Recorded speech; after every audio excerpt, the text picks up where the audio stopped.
নমস্কাৰ। উজনিৰ পৰা নাকি এবাৰ মুখ্যমন্ত্ৰী হব, অখিল গগৈ কইছে। তো সাধাৰণতে কি হয়, উজনিৰ পৰা মুখ্যমন্ত্ৰী হ'ব মানে সেইটো ধাৰণাটো হ'লগৈ গৌৰৱ গগৈ।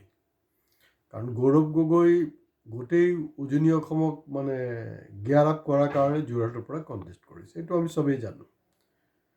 এই ধৰণৰ বস্তুটো এৰি দিয়াৰ পিছত আপোনালোকে মন কৰিব, হিমন্ত বিশ্ব শৰ্মা তিনি গগৈ সম্পৰ্কে কিন্তু কিবা এটা কৈছে, সেইবিলাক মন কৰিব লগা।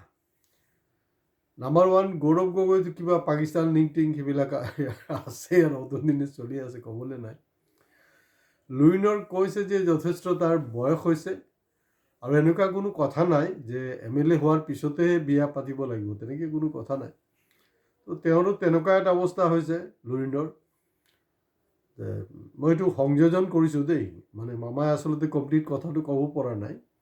এয়া হ'লগৈ যে MLA হ'লেই যে আপোনাৰ বিয়া পাতি ল'ব তেনেকুৱা নহয়। তাৰমানে এইবাৰ কৈছে যে লুৰিণ MLA হওক বা নহওক, তেওঁক বিয়া পতোৱাৰ বন্দোবস্তটো মই কৰিম বুলি। সেইটো কিছু আপোনালোকে লুৰিণৰ পজিশ্যনটো কিছু মিল পাব ৰাহুল গান্ধীৰ লগত। এনেকুৱা এটা চৰ্চা আছে যে 2024 তেওঁ নাকি প্ৰাইম মিনিষ্টাৰ হোৱাৰ পিছতে বিয়াৰ কথা বতৰাবিলাক চলি আছিলে, আৰু এইটো লালু প্ৰসাদ যাদৱক কৈছে তেনেকুৱা এটা আৰু অখিল সম্পৰ্কে মামাই কৈছে যে সি একচুৱেলি কাৰ লগত আছে সি নিজেই নাজানে। হয়তো অখিলটো আচলতে কাৰ লগত আছে সি নাজানে নহয়, সি জানে, আপুনিও জানে। আপোনাৰ অখিল আৰু মামাৰ দুইজনৰে ইলু ইলু চলি আছে। তো কিন্তু এনেকুৱাতো হৈ যাব পাৰে ন, যে হয়তো শেষ মুহূৰ্তত দেখা গৈছে যে উজনি অসমৰ পৰাই মুখ্যমন্ত্ৰী হ'ল। এই মুখ্যমন্ত্ৰী কিন্তু কোনো গগৈ নহয়, কোনোবা গণক ওলাব পাৰে। গণক কোন সোমাইছে এতিয়া? প্ৰদ্যুৎ বৰদলৈ। তেওঁলোক হ'লগৈ গণকৰ কাম কৰে, গণনাবিলাক জানে, ভালকৈ জানে।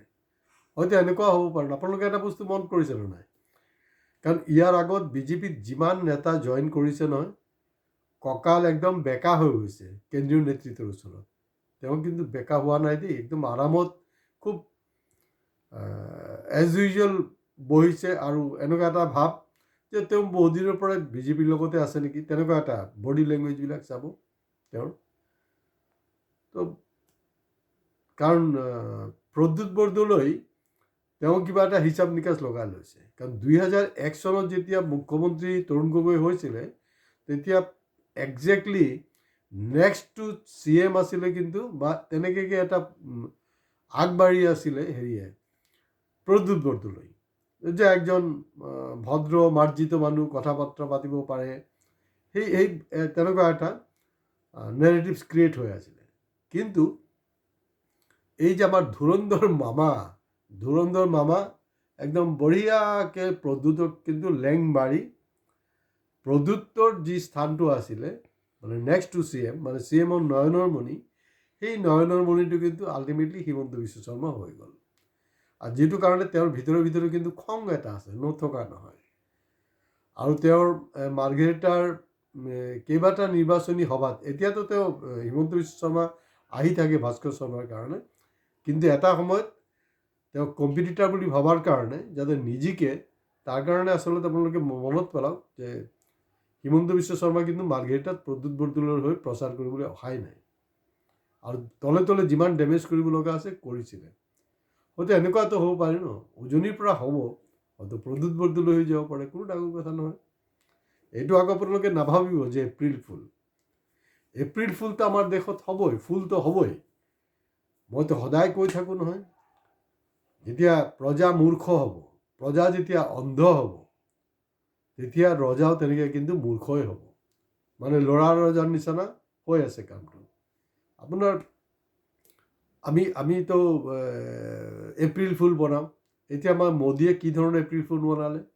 1 তাৰিখৰ পৰা আপোনালোকে খবৰ লৈছেনে যে প্ৰতিটা বস্তুৰ মানে সেইটোতো বাদেই দিয়ক, মানে একদম যিবিলাক জীৱনদায়িনী মানে দৰৱৰ পৰা আৰম্ভ কৰি পেট্ৰলজাত সামগ্ৰী, প্ৰতিটা বস্তু টুল গ্ৰেডৰ পৰা আৰম্ভ কৰি চবতে যে মূল্য বৃদ্ধি কৰিছে।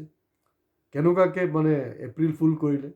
আৰু আমি ইমান মূৰ্খ হৈছোঁ, আমিতো আমাৰ এনেকুৱা এটা জ্ঞান আছিলে, চেন্স আছিলে যে কোনোবাই যদি আমাক এপ্ৰিল ফুল কৰেও বা মানে মুহূৰ্তত আমি মুহূৰ্তত ধৰিব নোৱাৰিলেও আমি অলপ সময়ত পিছত গম পাই যাওঁ। কিন্তু চব এপ্ৰিল ফুল গুচি গ'ল, কিন্তু মানুহৰ মগজত সোমাই নাই, মানুহৰ মগজত বেলেগ বস্তু সোমাই আছে। আৰু উজনিত মুখ্যমন্ত্ৰী, উপজনীৰ পৰা যে মুখ্যমন্ত্ৰী হ'ব লাগিব তেনেকৈ কিবা কাৰণ আছে নেকি? কাৰণ বিজেপি ছাইডৰ পৰাতো বেলেগ আৰু কোনো বিকল্প নাই। কাৰণ সৰ্বানন্দ সোণোৱাল জাতীয় নায়কৰতো কেতিয়াবা শেষ গজালটো মাৰিলেই হিমন্তই। তেতিয়া লাষ্ট চান্স যদি কোনোবাৰ আছে কিন্তু সেইটো প্ৰদ্যুৎ বৰদলৈ। আৰু তিনি গগৈৰ মানে সেইটো কমেণ্ট বক্সত আপোনালোকে কমেণ্টছ লিখিব, কাৰণ আমাৰ হয়তো ভুল হ'ব পাৰে নেৰেটিভছটো, যে উজনি অসমৰ পৰা কোন আৰু কিয় মুখ্যমন্ত্ৰী হ'ব, কাৰণটো কি? কিবা এটা থাকিব লাগিব ন, যে উজনি অসমৰ পৰা। ইয়াৰ অৰ্থটো কি জানেনে?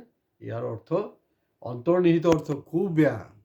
অৰ্থাৎ যিকেইটাই লুটি পুটি উজনি অসমক খাই আছিলে নহয়, বিভিন্ন চিণ্ডিকেটেই হওক, যিয়েই হওক, তো অখিল গগৈ তেওঁলোকক এটা মানে হিংস দি দিলে যে ভাই উজনিৰ পৰা যদি হয় তো স্বাভাৱিকতে গৌৰৱ গগৈ হ'ব, আৰু গৌৰৱ গগৈ যদি হয় তেতিয়া যে এই যে লুটি পুটি যে আমি খাই আছোঁ নহয়, ময়ো হাৱাই চপ্পল পিন্ধি লেকচাৰ চেকচাৰ মাৰি থাকোঁ, ষ্টেজত মানে সুধা ভৰিত উঠি দিওঁ, মানে বহুত ভাওনা চাওনাত মই নিজেও কৰি আছোঁ। গতিকে চিণ্ডিকেটত কাৰ লগত কাৰ কি লিংক আছে নাছে সেইবিলাক মোটামুটি এতিয়া স্পষ্ট হৈছে। অৱশ্যে মূৰ্খ ৰাজ্যত কাক বুজাব, কি বুজাব? কিছুমানে কৈ থাকে যে আপুনি কেলে মাথাটো বেয়া কৰি থাকে, দৰকাৰনো কি, কেলে চুগাৰ বঢ়াইছে, কেলে প্ৰেছাৰ বঢ়াইছে, মৰিব দিয়ক। মৰিবতো দিব নোৱাৰোঁ। গতিকে যেতিয়ালৈকে মোৰ মৰণ নহয়, মোৰ মৃত্যু নোহোৱালৈকে মই চেষ্টা কৰিম এই যে মূৰ্খকেইটা, মূৰ্খ মানে কি এনেকুৱা চকুটো মানে খোলা আছে তাৰপিছতো কৈ আছে মই যে শুই আছোঁ বুলি। এতিয়া এইটো আপোনালোকে কোনো একো নাভাবিব, আৰু এটা নেৰেটিভছ হ'ব যে নাই হেৰিয়ে ভয় খালে, মামাই ভয় খালে, সেইকাৰণে বোলে উৰি আহিছে তিনিচুকীয়ালৈ ৰোড শ্ব' কৰিবলৈ। আৰু তিনিচুকীয়া ৰোড শ্ব'ত জমিনে কি হৈছে জানেনে? দুটাকে ৰোড শ্ব' হৈ আছে, এফালে বজৰংবলীৰ ৰোড শ্ব', আনফালেদি মামাৰ ৰোড শ্ব', দুটাই। তাৰমানে এই মামাৰ যে ৰোড শ্ব' হ'ব তাৰ কাৰণে বাহিৰৰ পৰা বহুত বেছি মানুহ আনিব দৰকাৰ নাই, কাৰণ বজৰংবলীৰ ৰোড শ্ব'ৰ কাৰণে অলৰেডি ৰেডিমেড। চহৰৰ এনেকুৱা এটা অৱস্থা য'ত আপুনি খোজকাঢ়িব নোৱাৰে, এটা ফুটপাথ নাই, যধে মধে গাঁত পানী, তাত এই ধৰণৰ ৰোড শ্ব'বিলাকতো কৰাই উচিতে নহয়। কমচে কম তিনিচুকীয়া যদি কিবা আপোনালোকৰ পাব্লিক মিটিং কৰিবলৈ আছে, ডাঙৰ ডাঙৰ স্পেচ আছে, ষ্টেডিয়াম আছে, তাত গৈ মিটিং কৰি লওক, কিন্তু নকৰে। এনেই জৰাজীৰ্ণ ৰোড, তাতে আহি কাৰবাৰটো কৰি আছে। তো গতিকে এইটো যে উজনি অসমৰ পৰা যে হ'ব, তাৰ লাষ্ট মই এইটো কৈয়ে শেষ কৰিব বিচাৰিছোঁ যে কোনোপধ্যেই যাতে গৌৰৱ গগৈ উজনিৰ পৰা মুখ্যমন্ত্ৰী নহয় বা অসমৰ মুখ্যমন্ত্ৰী হ'ব নোৱাৰে।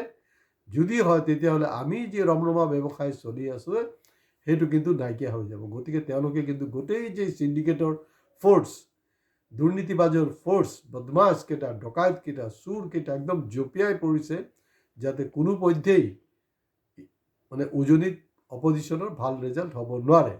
আজি ইয়াতে শেষ কৰিছোঁ। নমস্কাৰ। লাইক কমেণ্টছৰ লগত প্লিজ আপোনালোকে ছাবস্ক্ৰাইবো কৰিব।